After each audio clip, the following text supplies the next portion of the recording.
पहला पतरस 5:10। अब परमेश्वर जो सारे अनुग्रह का दाता है, अनुग्रह का दाता है, जिसने तुम्हें मसीह में हाँ, अपनी अनंत महिमा के लिए बुलाया, आनंद महिमा के लिए बुलाया, तुम्हारे थोड़ी देर तक दुख उठाने के बाद, थोड़ी देर तक दुख उठाने के बाद। आपका बाइबल में है ऐसा? देख लो, थोड़ी देर का दुख उठाने के बाद लिखा है, थोड़ा देखिए। है लिखा है तो क्या मैं गलत पढ़ा रहा है या सही है? थोड़ी देर दुख उठाने के बाद आप ही तुम्हें सिद्ध और स्थिर और बलवंत करेगा। सिद्ध करना, स्थिर करना, बलवंत करना। तो रास्ता कौन सा है? बोलो। आप बोलते प्रभु मुझे स्थिर करो। पदी गुस्सा हो गया तो सारे गुस्सा गड़बड़ हो गया। भाई तुमको स्थिर करना है तो कष्ट का बट्टी,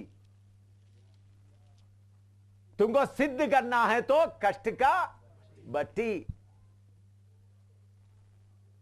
क्या होगा? थोड़ी देर दुख उठाने के बाद क्या क्या होगा भाई? बोलो, पढ़ो। तुम्हें सिद्ध और स्थिर। शुरू से पढ़ो ना, थोड़ी देर। अब परमेश्वर जो सारे अनुग्रह का दाता है, जिसमें तुम्हें मसीह में अपनी अनंत महिमा के लिए बुलाया, आनंद महिमा के लिए बुलाया, तुम्हारे थोड़ी देर तक दुख उठाने के बाद आप ही तुम्हें सिद्ध और स्थिर और बलवंत करेगा। आप ही तुम्हें सिद्ध और स्थिर और बलवंत करेगा। दुख का अग्नि का भट्टी में आपका खुद ही पूरा जलकर खत्म होना है। आपको किसके समान बनाना है? यीशु के समान। अगर आपका भट्टी में पूरा जलकर कदम नहीं हुआ तो सियोन में आप बैठ गया तो फिर आप नए यरूशलेम में जाएगा तो मेरे रिश्तेदारों के लिए ये पूरा जगह रहने दो। मेरा चाचा मामा अभी आने वाला, नरक में पड़ा हुआ, बोलेंगे किसी दिन उद्धार पाएंगे तो आ जाएंगे, मेरा मामा के लिए जगह बताए। तो आपको यीशु के समान बनना है तो आपका मनुष्य का स्वभाव पूरा जलकर खत्म करना है।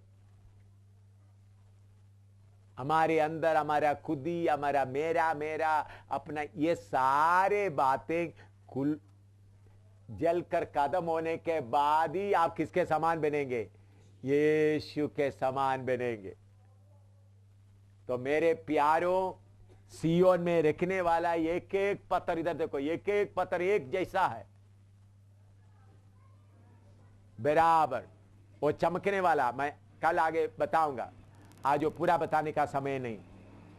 एक एक पत्थर कैसा है? क्या है? चमकने वाला। तो आपको अनुभव के लिए बहुत बात बताने का है, तो एक दो बात आपको बताना चाहता हूं। पढ़िएगा उत्पत्ति 37वां अध्याय, बहुत बात बताने के लिए है। उत्पत्ति 37, उधर में भाई जोसेफ के बारे में देखते हैं। हाँ, जोसेफ 37वां अध्याय, उसका दूसरा और तीसरा आयत पढ़िएगा। याकूब के वंश का वृतांत ये है, यूसुफ 17 वर्ष का होकर, जोसेफ 17 वर्ष हो गया, अपने भाइयों के संग भेड़ बकरियों को चराता था, और वह लड़का अपने पिता की पत्नी बिल्हा और जिल्पा के पुत्रों के संग रहा करता था। हाँ। और उनकी बुराइयों का समाचार अपने पिता के पास पहुंचाया करता था। हाँ। और तीसरा पढ़ो। इस्राएल अपने सब पुत्रों से बढ़ के यूसुफ से प्रीति रखता था, क्योंकि वह उसके बुढ़ापे का पुत्र था। हाँ, देखिए यूसुफ के बारे में आपको मालूम है, यूसुफ याकूब का पुत्र है। बहुत सुंदर पुत्र है। उन्होंने अपना भाइयों का 10 भाइयों का गलत बातें आकर पापा को बताता। पापा उनसे बहुत खुश होकर उनका एक ऐसा कैसा कपड़ा बनाकर दिया है। तीसरा पढ़ो, तीसरा पद। इस्राएल अपने सब पुत्रों से बढ़के हाँ। यूसुफ से प्रीति रखता था, जोसेफ से प्रीति रखता था, क्योंकि वह उसके बुढ़ापे का पुत्र था। हाँ। और उसने उसके लिए एक रंग बिरंगा अंगरखा बनवाया। हाँ, देखिए सारे पुत्रों से अच्छा कपड़ा बना कर दिया। तो Joseph, hallelujah, praise the Lord, घूम रहा है खुशी से। तो उसके साथ साथ उन्होंने कोई स्वप्न भी देखा। उसका 5-6 पढ़िएगा। यूसुफ ने एक स्वप्न देखा हाँ। और अपने भाइयों से उसका वर्णन किया। तब वे उसे और भी द्वेष करने लगे। हाँ। उसने उनसे कहा, हाँ। जो स्वप्न मैंने देखा है हाँ। उसे सुनो। हम लोग खेत में फूले बांध रहे हैं हम खेत में फूले बांध रहे थे और क्या देखता हूँ हाँ। कि मेरा पूला उठकर सीधा खड़ा हो गया। हाँ। तब तुम्हारे पुलों ने मेरे पुले को चारों तरफ से घेर लिया हाँ। और उसे दंडवत किया। हाँ, मेरे पुले को सारे तुम लोग सब क्या कर रहे थे। हाँ, तब भाई लोग ने बोला तुम हमारे ऊपर क्या है, राजी हो। तो जोसेफ सोचा, हालेलुया, मेरे जैसा अच्छा बेटा और कोई नहीं है। सारे भाई लोग मेरे सामने क्या करने जा रहे हैं, घुटना टेक रहे। और उसके बाद फिर उन्होंने, और 9 पढ़िएगा। फिर उसने एक और स्वप्न देखा हाँ। और अपने भाइयों से उसका भी यों वर्णन किया। हाँ। सुनो, मैंने एक और स्वप्न देखा है कि सूर्य और चंद्रमा और 11 तारे मुझे दंडवत कर रहे हैं। हाँ, देखो सूर्य, तारे, चंद्रमा और सारे दंडवत कर रहे हैं। माँ बाप और सारे भाई बहन मेरा क्या करेगा, दंडवत कर रहा है। तो देखो कितना खुशी से बढ़ गया है। तो जल्दी जल्दी, समय कम है, उसका 12 से पढ़िएगा। उसके भाई अपने पिता की भेड़ बकरियों को चराने के लिए हाँ। शकेम को गए। तब इस्राएल ने यूसुफ से कहा, तेरे भाई शकेम ही में भेड़ बकरी चरा रहे होंगे। हाँ। इसलिए जा, मैं तुझे उनके पास भेजता हूँ। हाँ, देखियो, अपना बाप ने बोला तुम शेके में भाइयों के पास जाओ, लेकिन शेके में जाकर ढूंढा, नहीं मिला। आगे पढ़ने से दोथान में मिला। हम देखते उधर भी गए और उसके पास अभी उसका 18 से पढ़िएगा।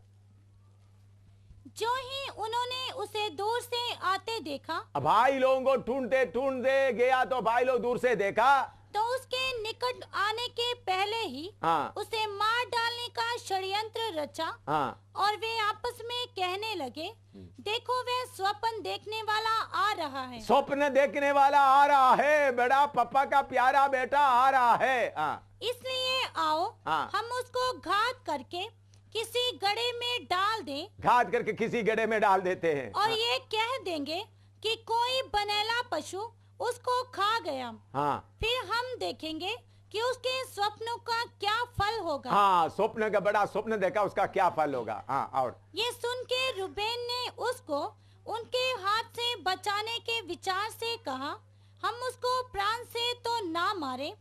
फिर रूबेन ने उनसे कहा, लहू मत बहाओ, उसको जंगल के इस गड्ढे में डाल दो। इस गड्ढे में डाल दो और उस पर हाथ मत उठाओ। वह उसको उनके हाथ से छुड़ाकर पिता के पास फिर पहुंचाना चाहता था। हाँ। इसलिए ऐसा हुआ कि जब यूसुफ अपने भाइयों के पास पहुंचा, तब उन्होंने उसका रंग बिरंगा अंग रखा हाँ। जिसे वे पहने हुए था उतार लिया। हाँ। और यूसुफ को उठाकर गड्ढे में डाल दिया। हाँ। वह गड्ढा सूखा था और उसमें कुछ जल ना था। हाँ। तब वे रोटी खाने बैठ गए। हाँ, देखिए अच्छी तरह सुना। भाई लोगों को ढूंढकर दोदान शेखे में गया, उधर नहीं मिला। फिर दोदान में मिला, जंगल में। स्वप्न बड़ा भाई अभी किधर पड़ा हुआ है, यूसुफ गड्ढे में पड़ा हुआ है। बड़े भाई लोग बैठकर किधर, उधर में ऊपर बैठकर क्या कर रहा है, यूसुफ लाया हुआ खाना खा रहा है। भाई किधर पड़ा हुआ है। यूसुफ से पूछे, यूसुफ भाई तुम्हारा दर्शन वगैरह क्या हो गया। यूसुफ भाई बोले कि भाई कौन सा दर्शन है, गड्ढे में तोड़ से कौन छुड़ाएगा मुझे। आप लोग इधर इधर बैठे हैं या हैं?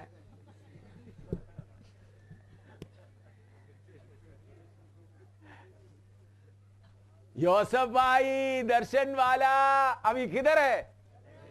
गड्ढे में। ओ भाई तुम्हारा दर्शन क्या हो गया? मैं बड़े बन जाएंगे, बड़ा बड़ा हो जाएंगे। फिर आगे क्या होगा? जल्दी पढ़ो। फिर आगे गड्ढे में डाल दिया। हाँ, और तब वे रोटी खाने बैठ गए। हाँ। और आंखें उठाकर क्या देखा कि इश्माएलियों का एक दल ऊंटों पर सुगंध द्रव्य बलसान और गंधरस लादे हुए गिलाद से मिस्र को चला जा रहा है।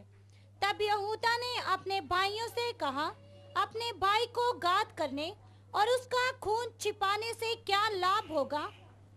आओ हम उसे इश्माएलियों के हाथ बेच डालें। इश्माएलियों के हाथ में बेच डालें और अपना हाथ उस पर ना उठाएं, क्योंकि वह हमारा भाई और हमारी ही हड्डी और मांस है। और उसके भाइयों ने उसकी बात मान ली। तब मिद्यानी व्यापारी उधर से होकर उनके पास पहुंचे।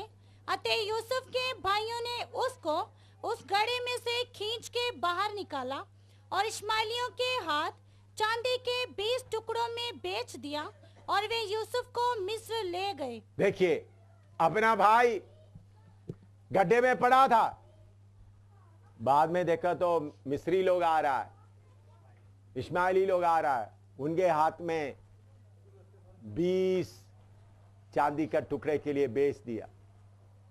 देखो अपने सगे भाई लोग क्या किया हैं? आप लोगों को क्या चाहिए? सगे लोगों का सारे प्यार चाहिए। सगे लोग आपको क्या करेंगे हैं? समय आएगा तो बोलो बेच डालेंगे। आप लोग हमारा सगे लोगों को, सगे मामा, सगे पापा, सगे सगे सगे सबको खुश करेंगे। हालेलुया। यीशु के पीछे चलो तो सारे सगे लोगों को भी अच्छा रिपोर्ट लेंगे। बाद में सगे लोग क्या करेंगे बाद में देख लेना। सगे भाई क्या कर दिया?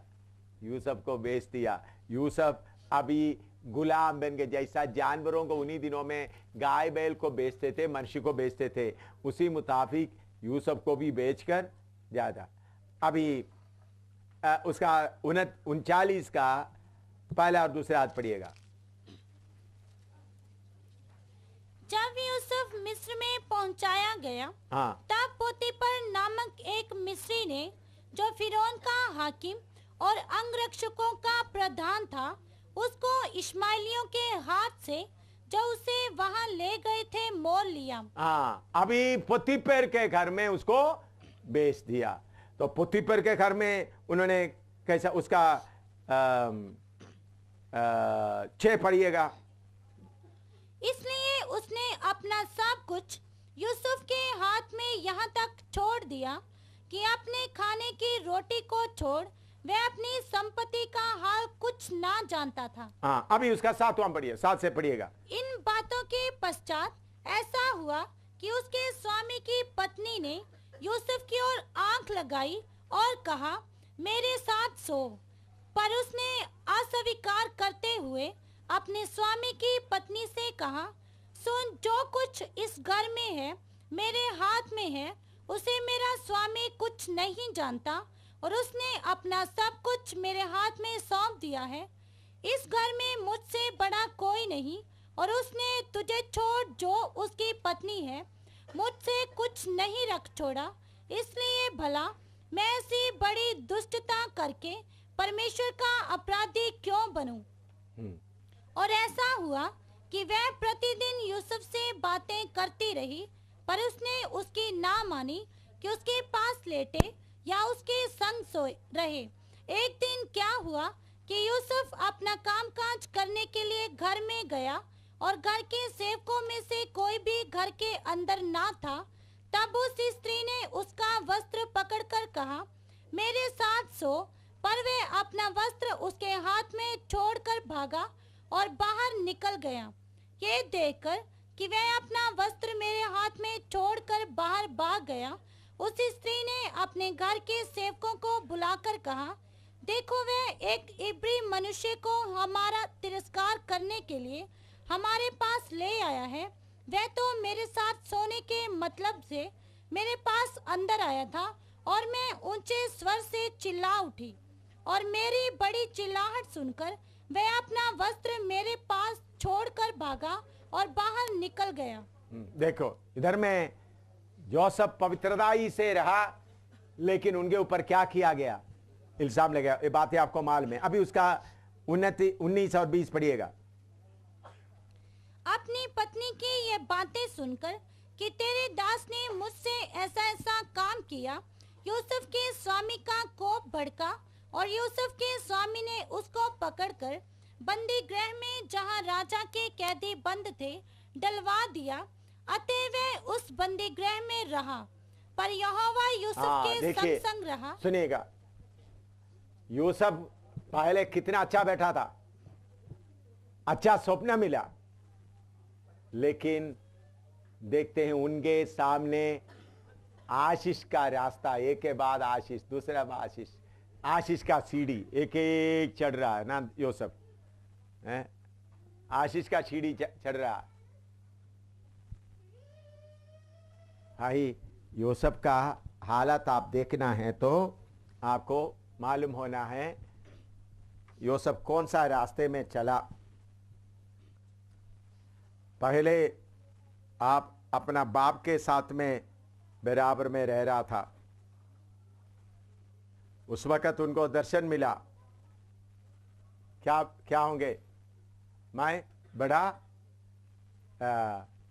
सूर्य चंद्रमा और सारे मुझे क्या करेंगे, सिजदा करेंगे। लेकिन उसके बाद एकदम भाइयों के पास आ गया तो किधर में डाल दिया, खड्डे में डाल दिया, खड्डे में आ गया,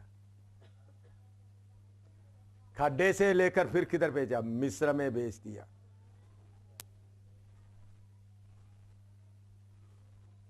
इधर में कितना 14 साल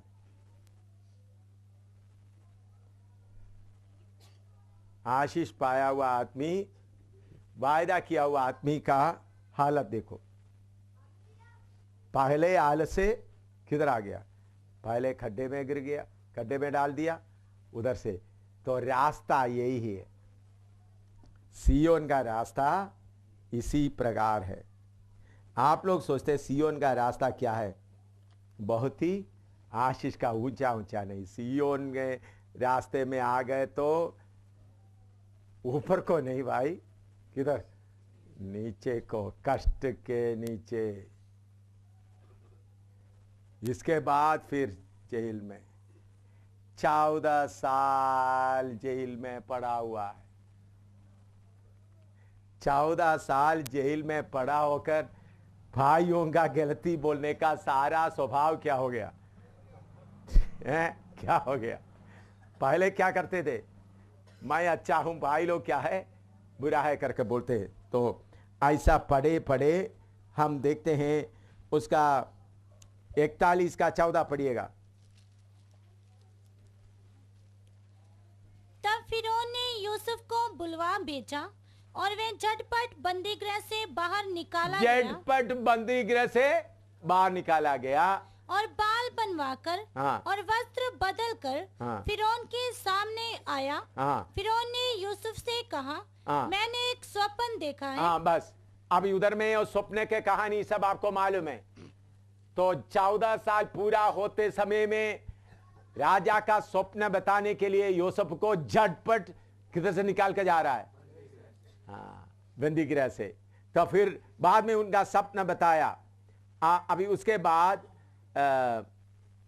उसका 39 तक पढ़िएगा। फिर फिरौन ने यूसुफ से कहा, परमेश्वर ने उसका 38 से पढ़ा। इसलिए फिरौन ने अपने कर्मचारियों से कहा, फरो ने अपना कर्मचारियों से कहा, क्या हमको ऐसा पुरुष जैसा ये है जिसमें परमेश्वर का आत्मा रहता है मिल सकता है? देखिए भाइयों ने मालूम नहीं किया इनके अंदर परमेश्वर की आत्मा बसता है।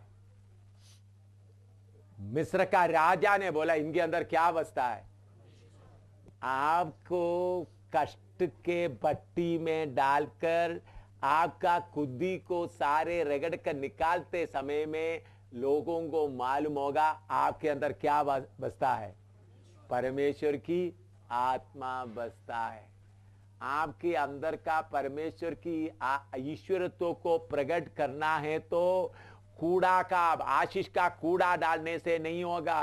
पास हो गया, पैसा मिल गया, धन दौलत मिल गया, नौकरी मिल गया, नहीं, आपको पूरा चीरने से ही, एक एक आपका बात को हटाने से मालूम होगा आपके अंदर कौन वास कर रहा है, परमेश्वर की आत्मा। और उसके नीचे पढ़ो।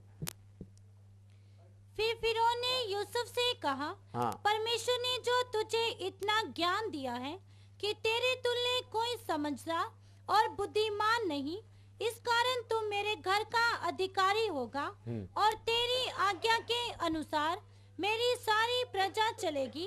केवल राजगद्दी के विषय मैं तुझसे बड़ा ठहरूंगा।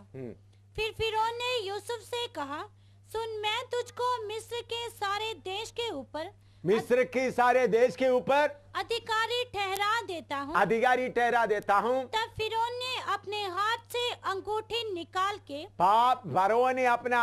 अंगूठी निकालकर यूसुफ के हाथ में पहना दी। देखिए इधर सुनना,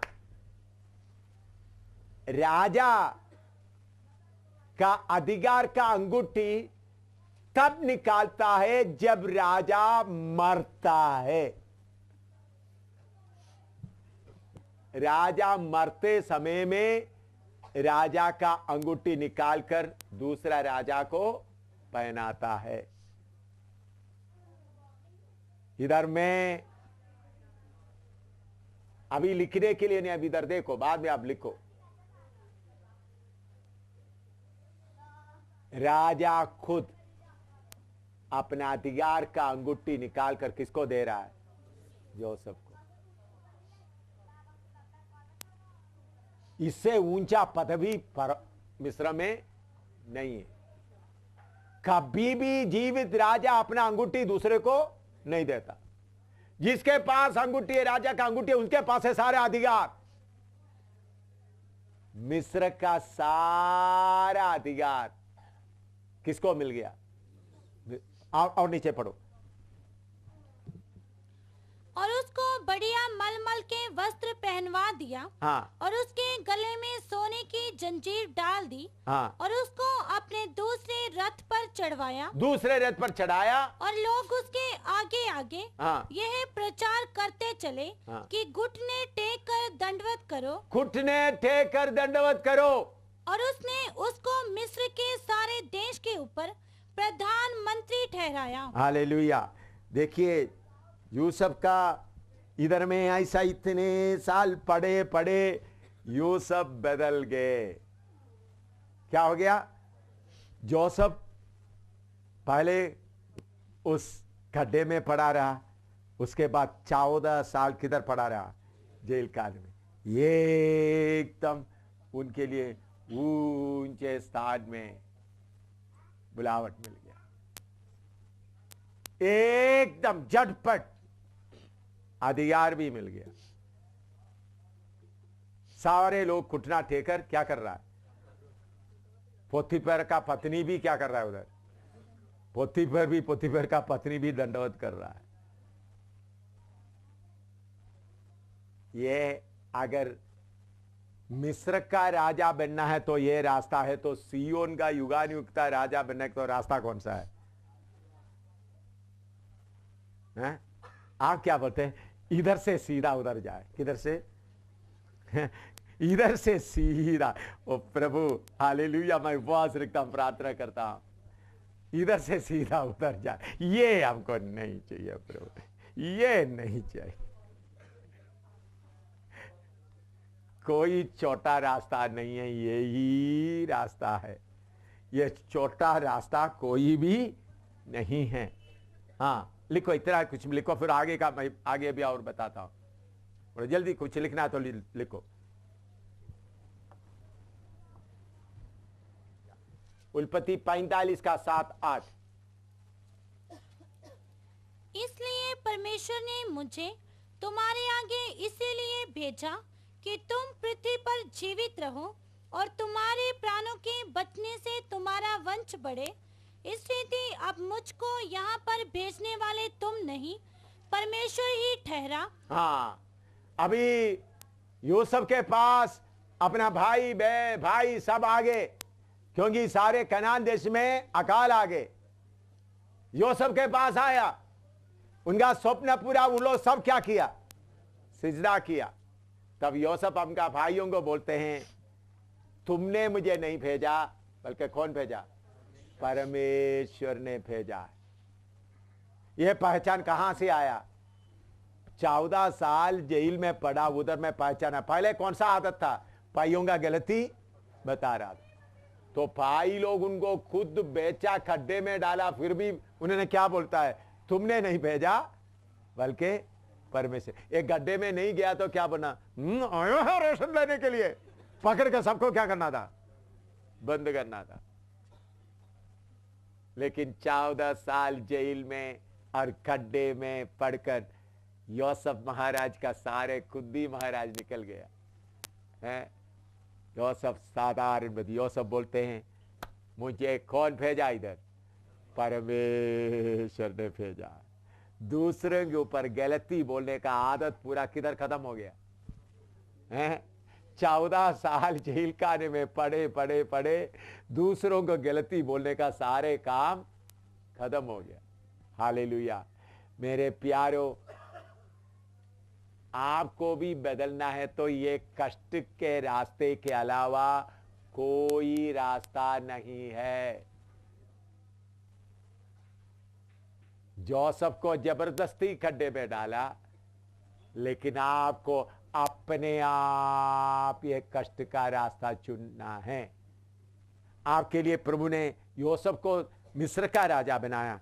आपको प्रभु कौन सा स्थान दे रहा है? पहला कोरिन्थी 6 का 2 और 3 पढ़िएगा। पहला कोरिन्थी 6 का 2 और 3। 1 Corinthians 6, 2 and 3। क्या तुम नहीं जानते कि पवित्र लोग जगत का न्याय करेंगे? पवित्र लोग जगत का न्याय करेंगे। इसलिए जब तुम्हें जगत का न्याय करना है, तो क्या तुम छोटे से छोटे झगड़े का भी निर्णय करने के योग्य नहीं? हाँ। क्या तुम नहीं जानते कि हम स्वर्गदूतों का न्याय करेंगे? हाँ, सुनिएगा, अभी मैं समाप्त करने जा रहा हूं। हमको प्रभु ने रखा हुआ आशीष, इधर में आप कष्ट सहेंगे, उनके साथ राज्य भी करेंगे।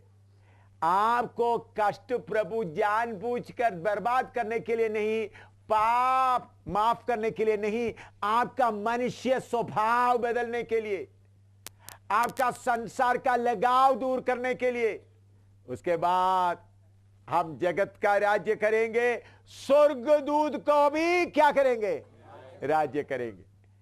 यूसुफ से भी कितने ऊंचे पदवी प्रभु अपना दुल्हन के लिए रखा है। उधर पहुंचना है तो मेरे प्यारे भाई बहन, अपने मन मर्जी से कष्ट उठाने का रास्ता अपनाना है। माँ बाप, चाचा, मामा, बड़े मामा, दादा दादी, नाना नानी, इनका सबका इज्जत के पीछे, प्यार के पीछे चलेगा तो इधर में सब कुछ मिल जाएगा। लेकिन मौत का घंटी बजेगा, जाएगा फिर नरक की आग में हाय हाय हाय पुकारते रहेंगे। ये वचन भी याद आएगा। लेकिन मुझे मेरा प्रभु के पीछे क्रूस उठाकर, कष्ट उठाकर चलना है। मेरा मनुष्य का स्वभाव बदलना है, मेरा इस संसार का लगाव बदलना है। ऐसा जिसको मन है, कष्ट का रास्ता अपनाओ। मैं दोबारा बोलता हूं, इधर का रिश्तेदारी, माँ बाप का रिश्ता ज्यादा से ज्यादा 60 साल 50 साल, उसके बाद आपका रिश्ता नहीं। माँ अपने जगह में गया, बाप अपना जगह में गया, बेटा अपना जगह में गया, दादा अपना जगह में गया, नानी अपना जगह में गया, ये एक साथ नहीं जाएंगे। अभी एक साथ रह रहा है, चाचा मामा रिश्तेदार बड़ा खुशी मनाते हुए रह रहा, अच्छी बात है, लेकिन जाते समय अलग अलग अलग अलग निकल जाएंगे। ये सच्चाई है, जान लो। उस वक्त प्रभु के पास जाना है तो कष्ट का रास्ता अपने आप अपनाना है, तभी आप किधर जाओगे? सियोन में। तो सियोन में डाला हुआ पत्थर कौन सा पत्थर है? परखा हुआ पत्थर है। कष्ट सहते सहते आज्ञा मानना सीखा, कष्ट के द्वारा। इब्रानी 12 का 10 थोड़ा पढ़िएगा। इब्रानी 2 का 10 पढ़िएगा। इब्रानी 2 का 10 एक पढ़िएगा। क्योंकि जिसके लिए सब कुछ है, जिसके लिए सब कुछ है और जिसके द्वारा सब कुछ है, जिसके द्वारा सब कुछ है, उसे यही अच्छा लगा यही अच्छा लगा कि जब वे बहुत से पुत्रों को महिमा में पहुंचाए, तो उनके उद्धार के कर्ता को दुख उठाने के द्वारा सिद्ध करे। हालेलुया। उद्धार के कर्ता को दुख उठाने के द्वारा सिद्ध करे। मेरे प्यारो, एक एक को अलग अलग दुख का रास्ता है।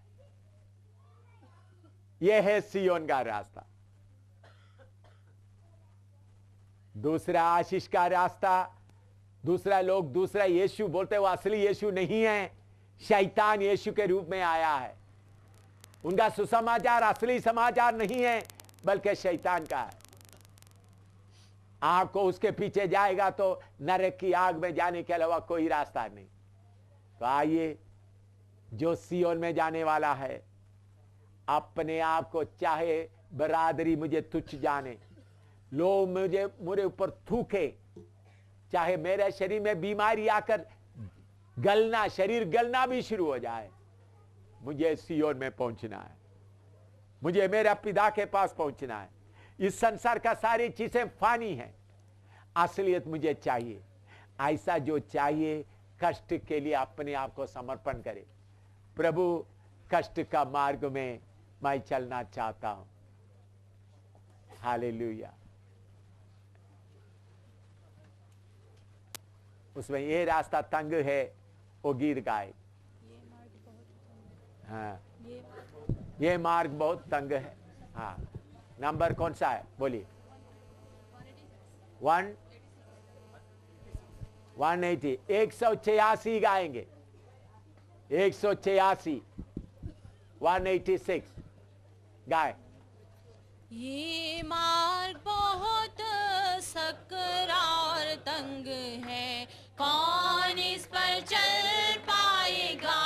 186। ये मार्ग बहुत सकरा और तंग है, कौन इस पर चल पाएगा?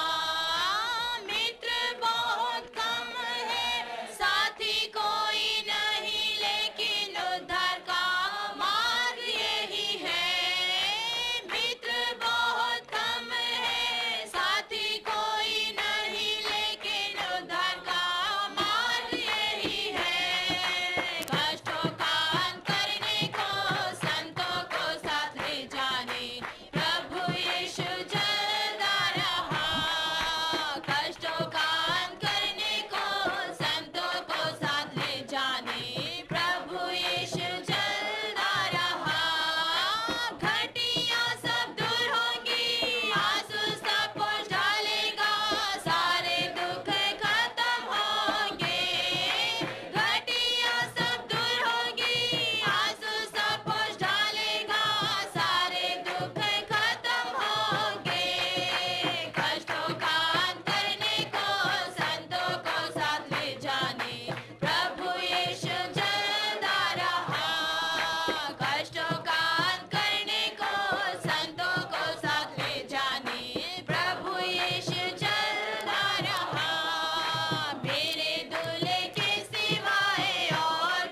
जरूरतें काफी है, वायदों पर ही निर्भर हो, वचन उसका अटल है सदा। कष्टों का अंत करने को संतों को साथ ले जाने, प्रभु यीशु चलता रहा। हालेलुया। कष्टों का अंत करने को संतों को साथ ले जाने, प्रभु यीशु चलता रहा। दौड़ पूरी होने तक पवित्र लहू से आओ, जीवित वचन के द्वारा। दौड़ पूरी होने तक पवित्र लहू से आओ, जीवित वचन के द्वारा। पवित्र आत्मा से भी पवित्र हो जाना है, कलंक और झूरी के बिना। पवित्र आत्मा से भी पवित्र हो जाना है, कलंक और झूरी के बिना। कष्टों का अंत करने को संतों को साथ ले जाने, प्रभु यीशु चलता रहा। हालेलुया। कष्टों का अंत करने को संतों को साथ ले जाने, प्रभु यीशु चलता रहा। घर के लोग खिलाफ जाए, मित्र भी निंदा करे, मेरा यीशु सदा जीवित है। घर के लोग खिलाफ जाए, मित्र भी निंदा करे, मेरा यीशु सदा जीवित है। जो कुछ मैंने छोड़ा तेरे लिए है प्रभु, और तेरे वचन के निमित्त है। जो कुछ मैंने छोड़ा तेरे लिए है प्रभु, और तेरे वचन के निमित्त है। कष्टों का अंत करने को संतों को साथ ले जाने, प्रभु यीशु चलता रहा। कष्टों का अंत करने को संतों को साथ ले जाने, प्रभु यीशु चलता रहा। इस आंसुओं की वादी में निंदा भी कम नहीं, यीशु फिर भी तसल्ली देता। इस आंसुओं की वादी में निंदा भी कम नहीं, यीशु फिर भी तसल्ली देता। यीशु की गवाही और सच्चे वचन के लिए सब कुछ सहता हूँ मैं। हालेलुया। यीशु की गवाही और सच्चे वचन के लिए सब कुछ सहता हूँ मैं। कष्टों का अंत करने हालेलुया। संतों को साथ ले जाने, प्रभु यीशु चलता रहा। कष्टों का अंत करने को संतों को साथ ले जाने, प्रभु यीशु चलता रहा। मैं घटता जाऊं, यीशु मुझ में बढ़े, सारी महिमा उसी को मिले। मैं घटता जाऊं, यीशु मुझ में बढ़े, सारी महिमा उसी को मिले। उसके लिए मरना पड़े मुझे परवाह नहीं है, पर हजारों को जीवन मिले। उसके लिए मरना पड़े मुझे परवाह नहीं, हालेलुया। हजारों को जीवन मिले। कष्टों का अंत करने को संतों को साथ ले जाने, प्रभु यीशु चलता रहा। कष्टों का अंत करने को हालेलुया। को साथ ले जाने, प्रभु यीशु चलता रहा। हम कष्ट सहते हैं हमारा पापों का माफी के लिए नहीं, हमारा पापों के लिए हमारा प्यार है। प्रभु सारे कष्ट उठा लिया। हम कष्ट अच्छी तरह सुने, हम कष्ट सहते हमारा पापों के माफी के लिए नहीं, हमारा पापों का माफी पूरा हो चुका है। लेकिन हमारे अंदर मनुष्य स्वभाव बहुत है, हमारे अंदर शारीरिकता बहुत है, हमारे अंदर खुदी बहुत है। मेरा मेरा मेरा अपना, ये बातों को निकालना है तो कष्ट के द्वारा ही हो सकता है।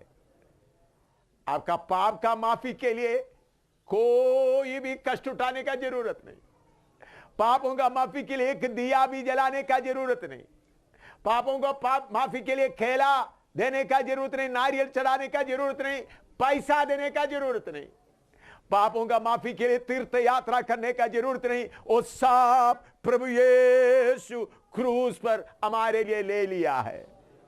उन्होंने क्रूस में बोला सब कुछ पूरा हुआ। लेकिन हमको उसके समान बनना है।